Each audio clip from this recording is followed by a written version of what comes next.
Hello and welcome. Thanks for joining us for another edition of DesignSpark Ask the Expert.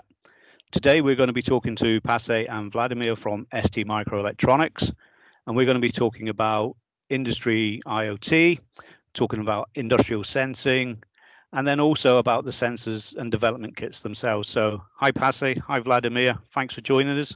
Could you introduce yourselves and just give us a little bit about your background? Okay, hello to all. My name is Pasi Myllmäki. I'm located in ST Finland, and I have been working with ST sensors for the past 10 years, and then for the past 3-5 years, then focusing especially on this condition monitoring. And as a background, I have a master's degree in embedded systems. Hi to all. Also, welcome from my side. My name is Vladimir Janoušek. I am working in ST Prague in Czech Republic, and I'm also together with Pasi focusing on MEMS and sensors in ST, and in particular for the past years for the industrial IoT and predictive maintenance applications specifically. Thank you, and I hope you will enjoy. Okay, I really appreciate you guys joining us today. As we've asked the expert, what we do is we look to our community for questions around particular products, topics, technologies. Condition monitoring is one of the topics which our community like to cover. So I've just got a couple of questions, maybe just to get us kind of started here. We've had questions brought in from the community, so I'd just like to start off quite quickly just to say about from STMicroelectronics, where do you consider the strengths of your product offering to lie? What is it from your products and ranges that appeal to users, do you think? Okay, maybe I can start answering that question. So I would say first that it's our overall offering. So first of all, we have plenty of sensors, and then we are developing more and more sensors also for the industrial environments. Then in addition, we have also microphones as an example, analog and digital microphones, and then all the analog chips to combine those with. Then all of these are put together with STM32s especially. So we have hosts capable of simple processing from M0 cores to the more powerful M7 cores. And then in addition to all of this, all the different power components, ESD components, and then, for example, the connectivity portfolio to send out the sensor data. But on top of this still, to make them all work together, you need, of course, the tools. And for this, we have the STM32 ecosystem available, different kind of development kits. We have different kind of cloud packages so that you can send the data easily there. And then, of course, the support from ST that when we know and master all of these areas, then we are able to support them better for our customers. Yeah, I think that's a key point as well when you were talking about the support environment and ecosystem, not just the products, but also the development kits and the tools, and then also the support that users can come to you guys to if they have maybe potential questions around what they need to do in particular applications. That support's on hand. That's correct, is it? Yes. That's maybe right. Vladimir, you can comment more from the support side. Definitely. Okay, I didn't mention explicitly that I'm working in the application support team probably. So it's our daily bread, in fact, to help our customers to design in our products and specifically the sensors. So as you can imagine, there is plenty of things you have to consider. It's not only register setup of the sensor, for instance, but it's also about the correct placement of the sensor. Correct placement on the PCB is one important aspect. So there are really many things you have to consider when you are designing an application with sensors. Yeah. Okay. So what we're actually seeing as well, I guess same for you guys, is that the market for industrial sensing is growing particularly well at the moment. But what is it, do you think, that's driving that growth? Is it the sensors themselves, so for example your portfolio of sensors, or is it the technologies which are coming on now, so like 5G? We're hearing a lot about machine learning and artificial intelligence, and then also more on the industrial scale now we're hearing about single pair Ethernet actually delivering the connectivity to the sensor at the end. So, or do you think it's a combination of all of those? Yeah, I think it needs all of these. So it's a mixture of all. And first of all, from a sensor perspective, that we are coming out with all the time with new technologies to enable better sensors. We are including more and more smart functions inside of the sensor itself, decision trees that can do classification as an example. But then the industrial market has specific requirements, and some of them are, for example, related to higher temperatures. Then they might need some special packages. And we are all the time developing and taking these into account when making new components. And I would say that in the end, it's also about combining everything in cloud, that having the right interfaces and the processing, and to be able to send the data there, for example, with the Ethernet that you mentioned, which is coming on the popular on the industrial market. Okay. Also, maybe I would underline this, that for the industrial market, you need to also develop specific components. So it's not only that you take what you have, but there are specific needs you have to focus on for different types of applications, like the predictive maintenance. Yeah. So in terms of predictive maintenance and condition monitoring, obviously sensors are developed which can measure a whole host of different parameters, and obviously within development boards you have many sensors which can measure many different parameters. But for the predictive maintenance side of things, are there any of the real key important parameters that you think need to be measured? If we were to say, for example, give me at least the top 3 parameters for industrial plant or motor control, what are those conditions that need to be monitored? What are the key important ones? This is in fact very application specific, but luckily there is some theory already existing on this. And there is one nice graph from the theory books called IPF curve, so the installation point of failure. And I might be able to retrieve that from one of our slides quickly. So if you give me 1 minute, I'll fetch that slide for you. Okay, great, thanks. That'll be interesting.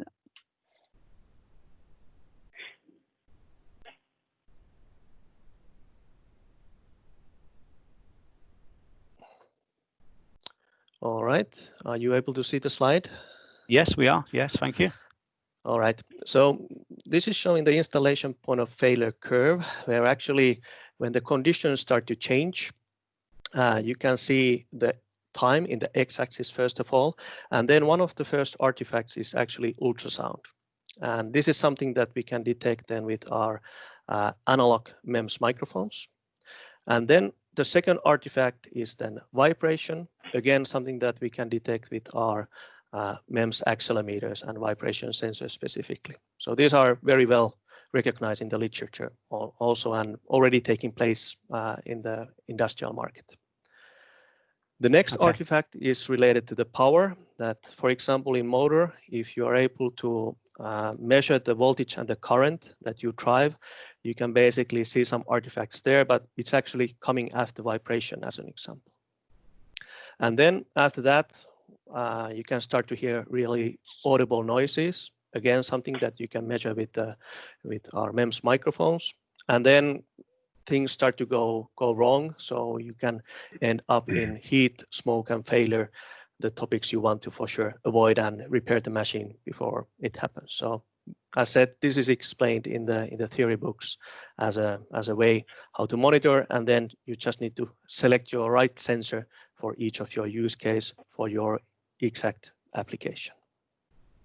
Okay, that's really good slide there, because what that's showing me is the points at which you can identify failure ready to occur at a determined time. So the further back on the curve you detect issue, then the more chance you have of using that information for good predictive maintenance and condition monitoring. Yes?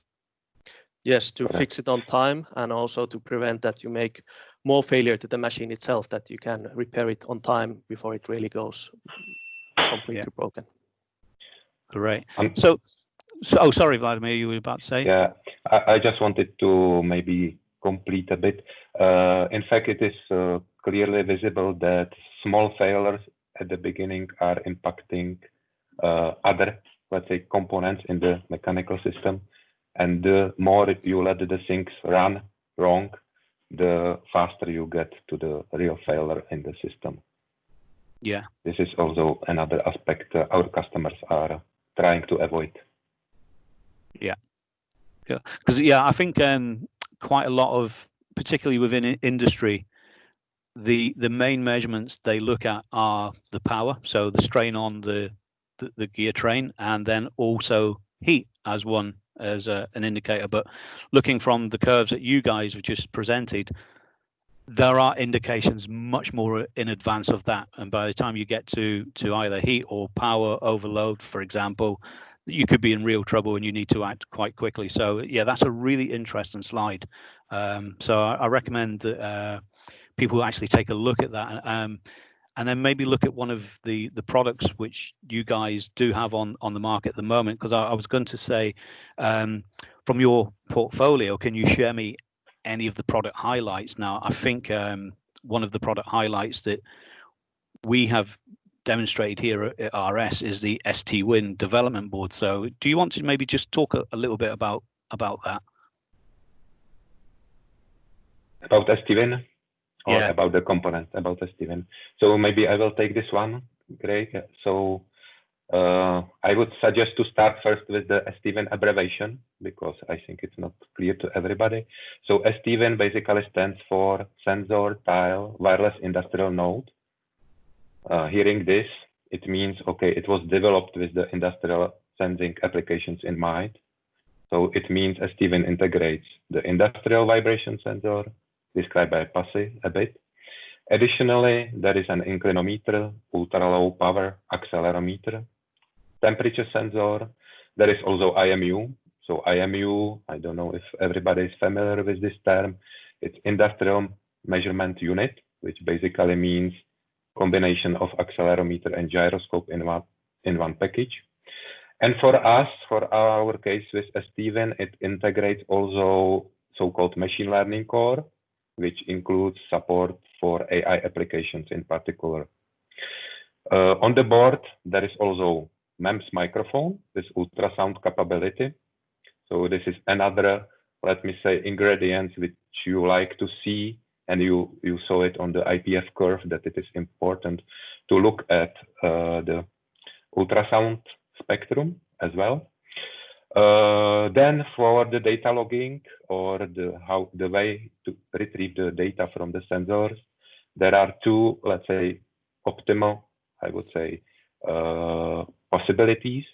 Maybe if you are okay, I would also share one slide to describe it a little bit. So let me share my screen now. So I'm sharing,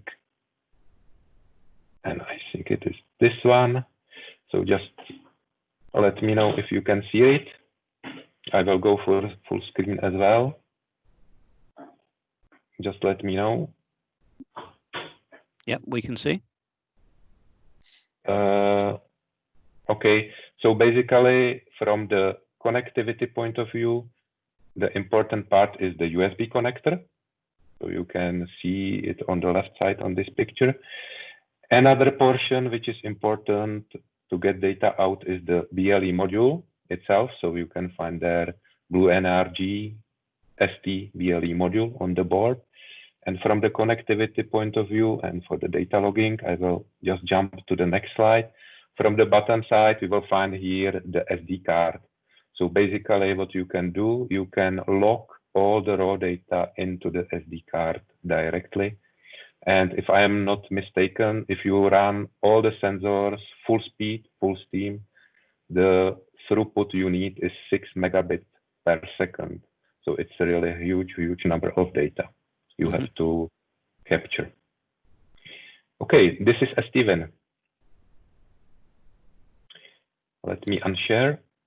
Okay, so yeah, Vladimir, you talked, or you mentioned something briefly earlier about the industrial sensors, for example. So most people obviously are familiar with the sensors within their smartphone, so there'll be a lot of MEMS sensors within the smartphones, things to tell you that your phone is getting too hot and it turns itself off, or you know, if you've got some like kind of smart wearables which are monitoring your health condition.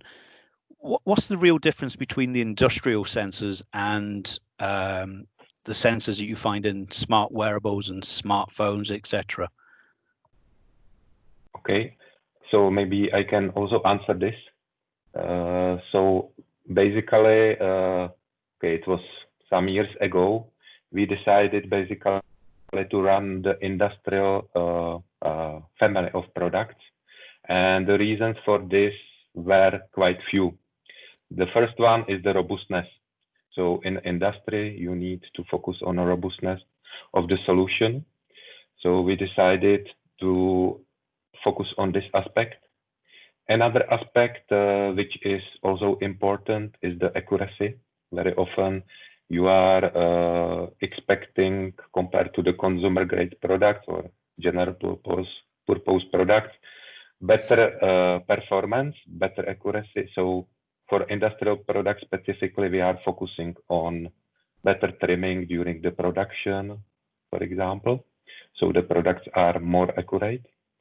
And I would say another aspect which is very often not visible is, for example, the temperature range in which the sensors are operating. So it's quite common for the general purpose sensors, I mean in consumer grade, to have up to plus 85 degrees of operation environment temperature. For industrial, quite often you have to go above. So we have launched products with 105 degrees as an example. And one of these products is the vibration sensor we have on the STWIN, for example. So this is the main reason. Yeah, and I could maybe also add that in the consumer world, you tend to go always with the very latest sensors, and actually on the industrial customers, they prefer that the component is available for a long time. And for this reason, actually, the industrial variants are within our 10 years of longevity commitment that we guarantee that they will be available, and then you can have your product lifetimes longer this way by our customers. Yeah, I think that's a very important point. Yeah, it's you know, everybody likes to have new tech in the consumer side, but certainly on the industrial side, you don't want to have that rate of change. You want consistency and reliability. Yeah, exactly. Yes, correct. Exactly. Yes. Okay. Pasi, you mentioned at the beginning about the broad offer which ST had. So it's not just the products, but also all of the support. But you do have quite a lot of evaluation boards and development platforms, and one of the ones that will be of interest would probably be the MEMS motherboard, for example. But what is it about MEMS sensors which you would suggest that you would want to actually test and review those and prototype those before you put them into an application? Could you give us a little bit more background around that, perhaps? Yes. So first of all, you need to select the right sensor first, but then we have this different kind of development kits that you can then test, especially those features on that exact component and product. And as Vladimir was mentioning, we have the STWIN, which is one alternative, but then we also have another called ProfiMEMS tool 109 V3. And maybe for this, Vladimir, if you could explain it in more detail, and you might even have some nice slide on that.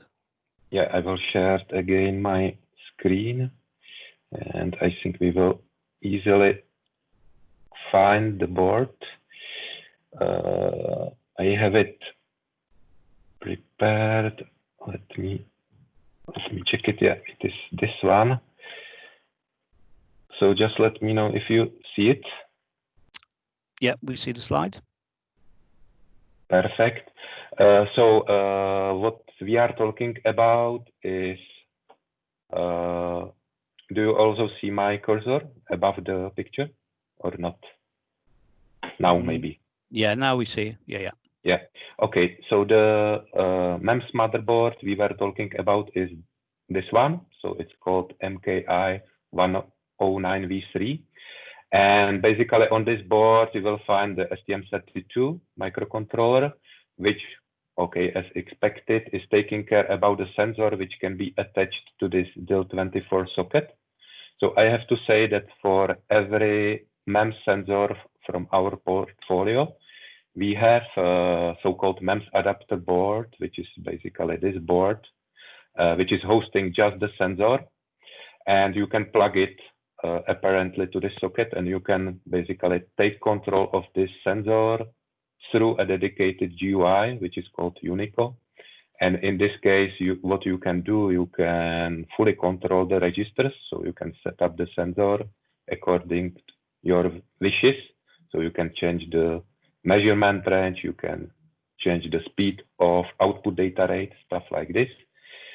You can display it graphically as well. You can see some plots here on the right side, bottom part of the slide. What is specific for the, I would say, vibration sensor, which we are displaying here, is the fact that the sensor itself is not hosted directly on this DIL24 adapter board. But in addition, we are bringing here a small board, which is connectable through this, I would say, flex cable. So remotely, really remotely. This is 20 by 20 millimeters in size, so it's pretty small, and you can glue it, you can screw it to the place where you want to measure the vibrations, for example. And okay, the motherboard with this adapter can lie aside, of course, from the application. So although this, I would say, motherboard or system with sensor and motherboard can help you to understand what the sensor could do in your own application later on. So you can play with it from the beginning. Let me add also another point, which is not visible here in the slide. We have alternative solution. I mean, alternative in terms of additional development system, which we call STM32 Nucleo motherboard plus X Nucleo boards. And these X Nucleo boards are hosting particular sensors in similar way. And with this platform, we are more focusing on mass market customers. And also, if customers are deciding to use this STM32 Nucleo evaluation platform, they can also benefit a bit from the software examples which we have on the web for the development purposes. Because on STM32 Nucleo board, you have already the debug probe present, the ST-Link. So that's it, I would say. Great. That's quite a detailed explanation of the development board there for MEMS. Is there any other product highlights that you'd like to share with us today? Are any products that come to mind that you think need a bit of a call out, which are going to interest our users? Yes, I would maybe highlight our very latest vibration sensor specifically called the IIS3 DWB. This is now in mass production for the past 3 months. And it's especially made for condition monitoring applications to monitor the motors and pumps and basically anything that generates vibrations, even for example, bearings. And a few key points and specifications from the component itself that first of all, the full scale, so the maximum accelerations it can detect are up to 16 G, when actually the motors and pumps have been between 4 and 8 G, so there's margin still for sure left. Then the key benefit of the part is high bandwidth, that it goes up to 6.3 kilohertz, and we are actually using very fast SPI bus to read it out, but something that our STM32s can do very easily still. Then it is the noise level, that it has much less noise than our other products in our accelerometer portfolio in that full bandwidth. The exact number is 75 micro G square root of hertz. That's how you give out numbers for noise in accelerometers. And actually you can bring it even down to 60 when you enable only one axis.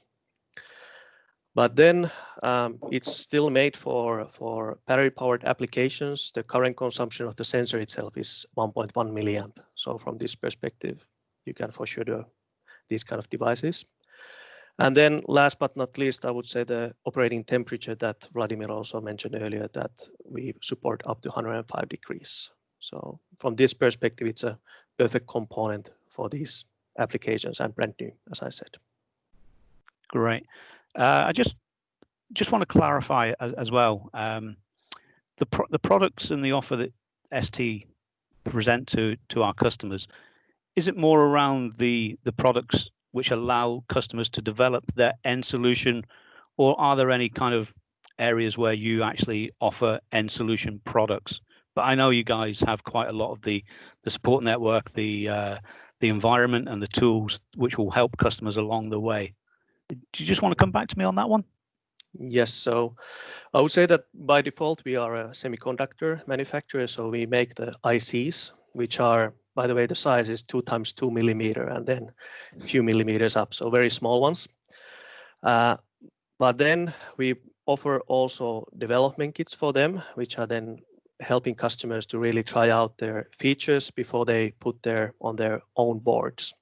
And then also from these development boards, you can copy the reference schematics, the reference layout, and also actually get the lowest level software right away made for you then.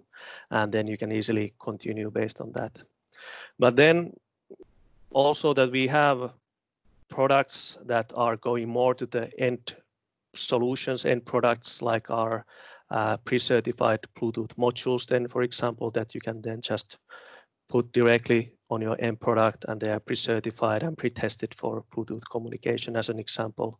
Yeah. Or then we have some development kits that actually start to look like the final shape of the product, even like our IO-Link development kit for predictive maintenance, again, that the end customers can then just take out the exact parts they are interested in and then package it for the final end product. So there's probably a certain need there as well, that customers can retrofit, if you like, using some of your products, as well as when you're looking for new installation as well.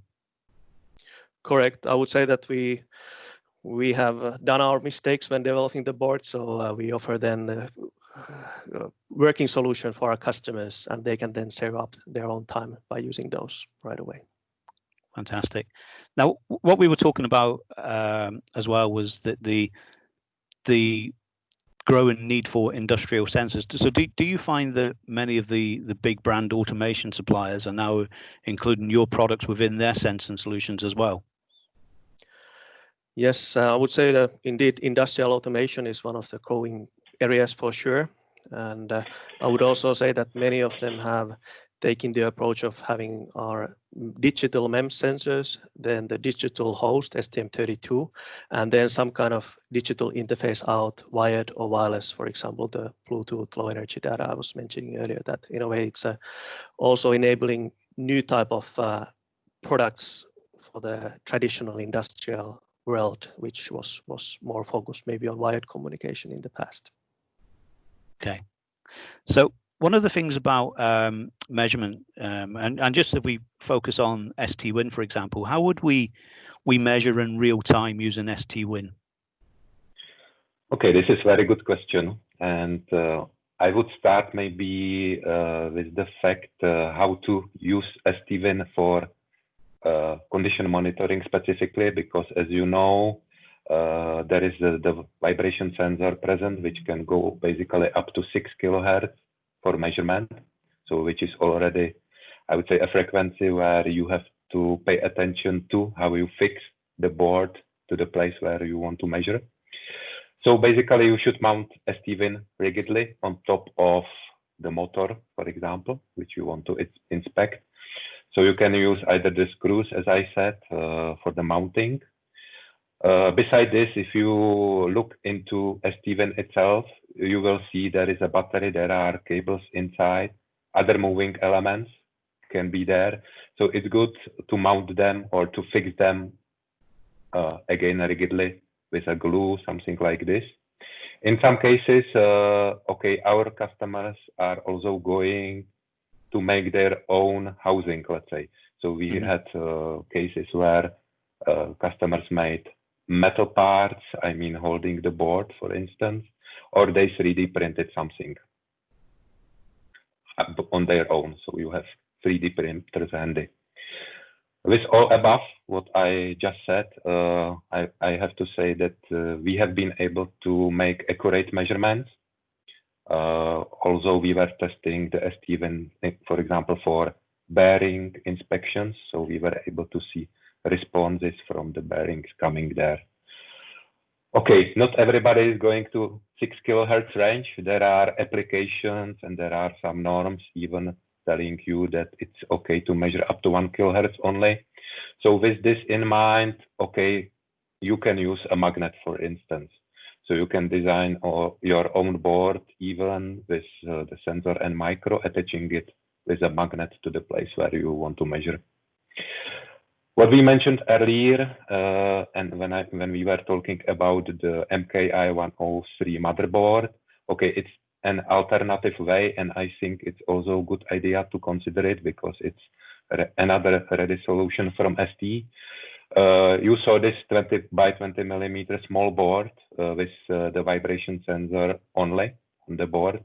So some customers are taking just this small board, gluing it to the place where they want to measure, and they go with the cables out basically to their own MCU platform.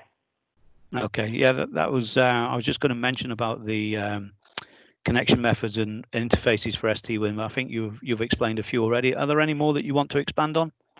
Yeah, sure. So what we were talking about so far was USB. So I will not come back to this. We were also talking about SD card or SD card slot, which is present there. Of course, these are the two main, I would say, things, buses and data storage, which you should use because in this case, you can really run full steam with the sensor data in. There are alternatives on the board, so I didn't talk about it yet. So there is RS485 transceiver on STWIN. So in case customers like, they can use this traditional bus system. Again, you cannot utilize fully, let's say, the 6 megabits, which are needed for the full data stream. Another alternative is the BLE. So I mentioned we have there the module, so you can basically use ST BLE sensor app, for instance, which is ready to talk to the BLE module on STWIN. So it is another alternative way. And I should not forget that we have some expansion connectors on STWIN. So you can attach Wi-Fi module, which you can purchase separately for STWIN.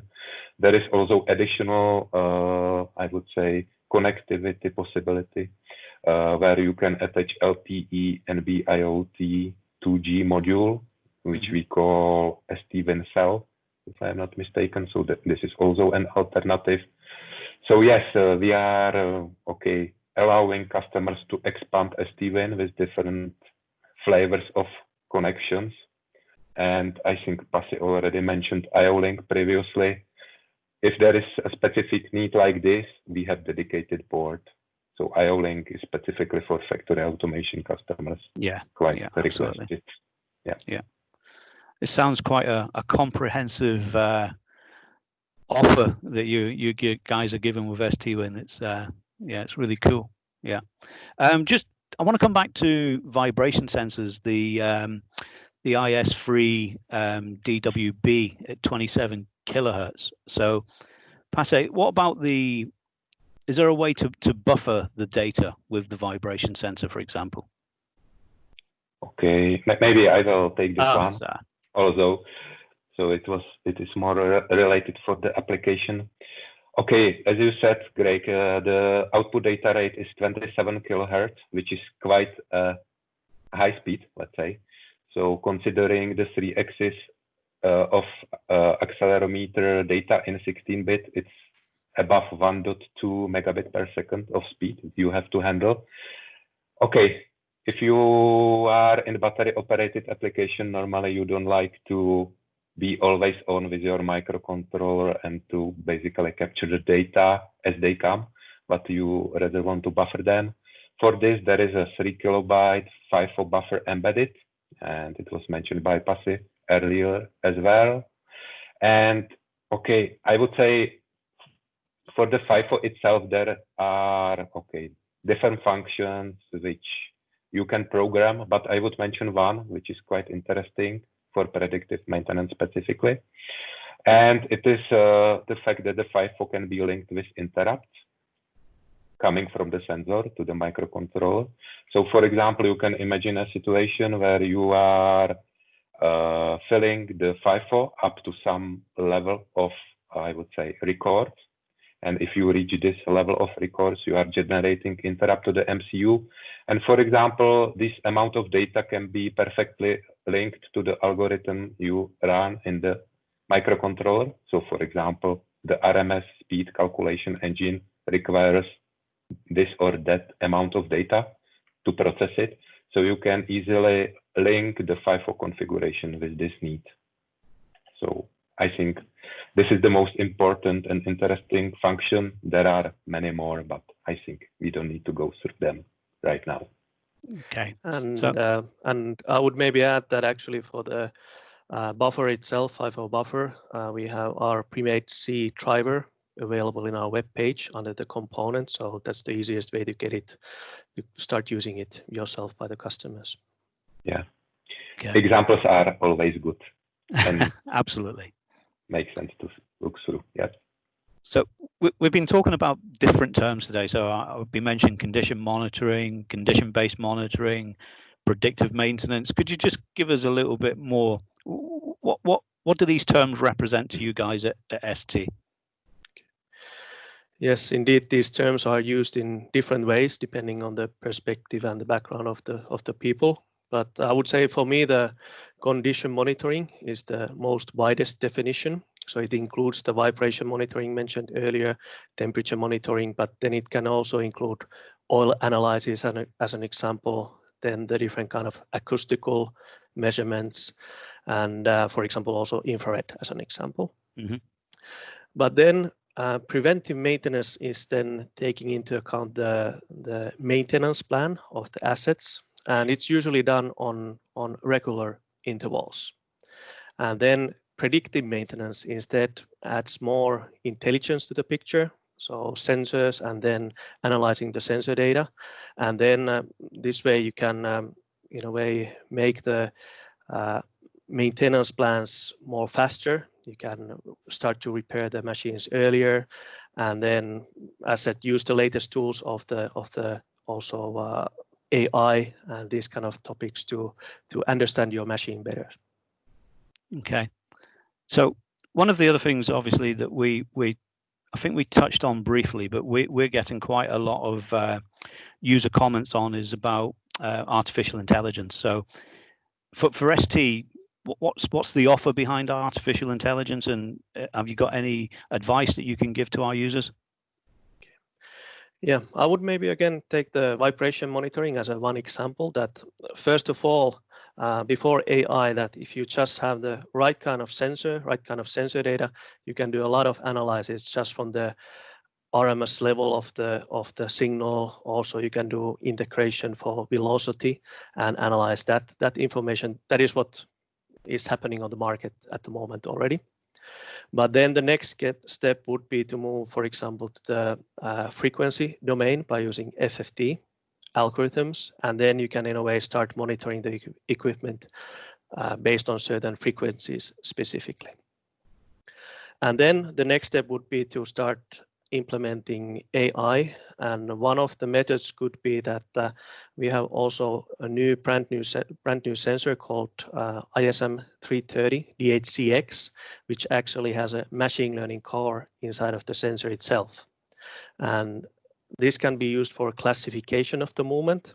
So as an example, when you combine that with a drill, you can see that if your drill is operating correctly, that if you are screwing the nail correctly or not. And then the next step again could be to start implementing more and more AI intelligence, and anomaly detection is one of the terms which is popping up very often, basically to detect any anomalies you would have from the normal operation. And this is something that we can run on STM32. So first of all, we have there the Cube.ai toolset to convert neural networks into C code very efficiently.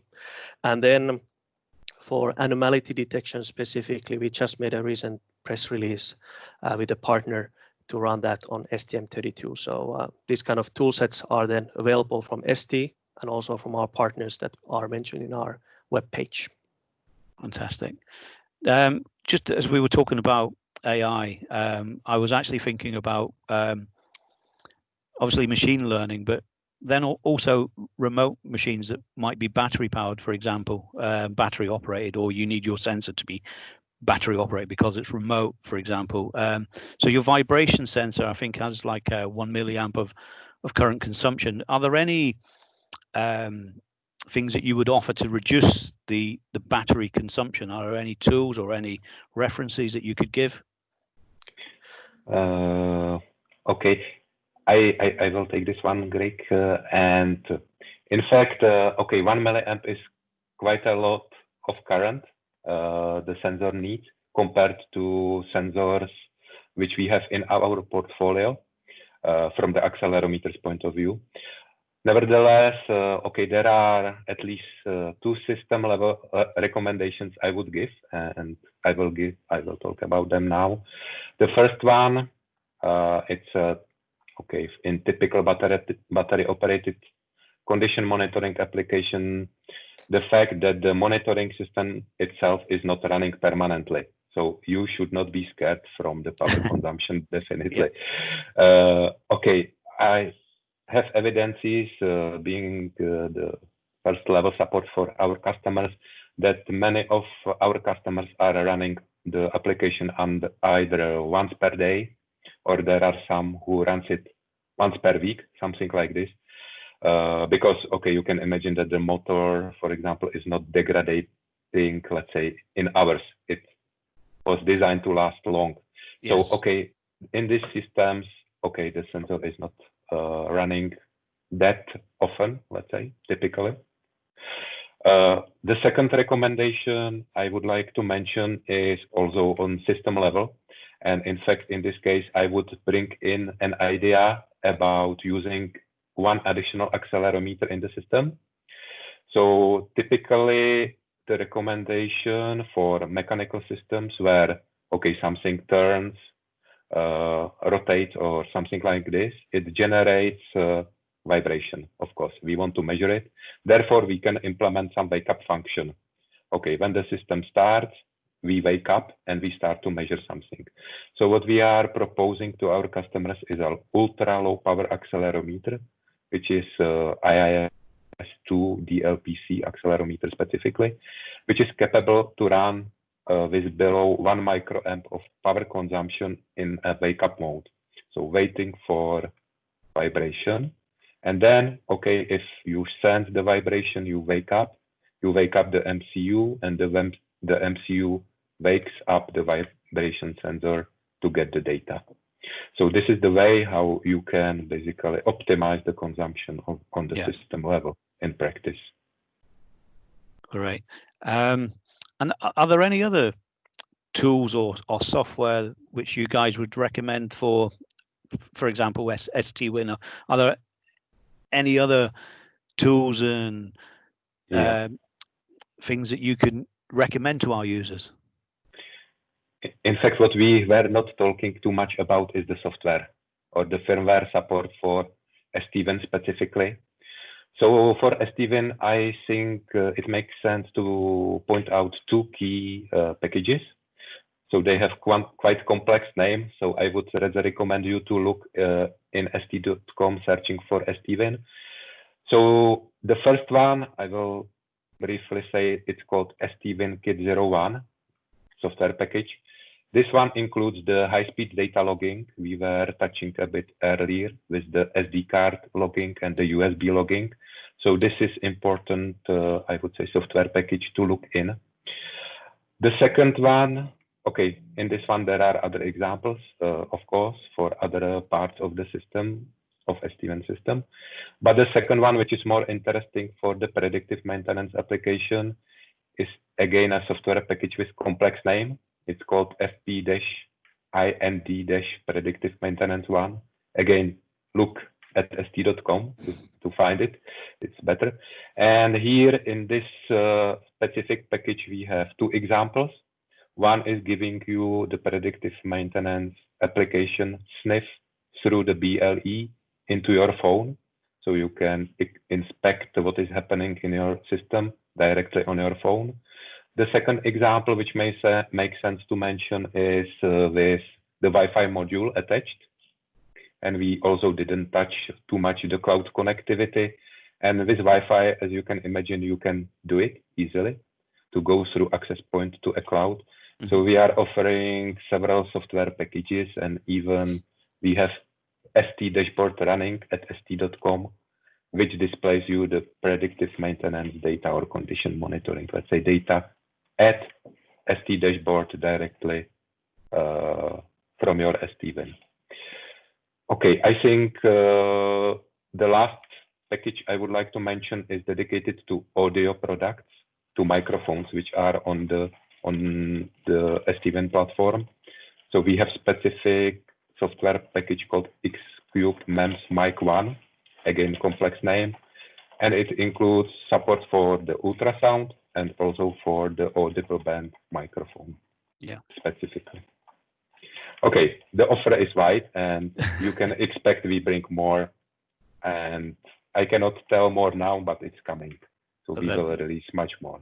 So there is definitely quite a lot to explore on the ST environment. I'm glad, Vladimir, you could remember all of those names. That was a really good memory test for you. But obviously, you live and breathe this stuff.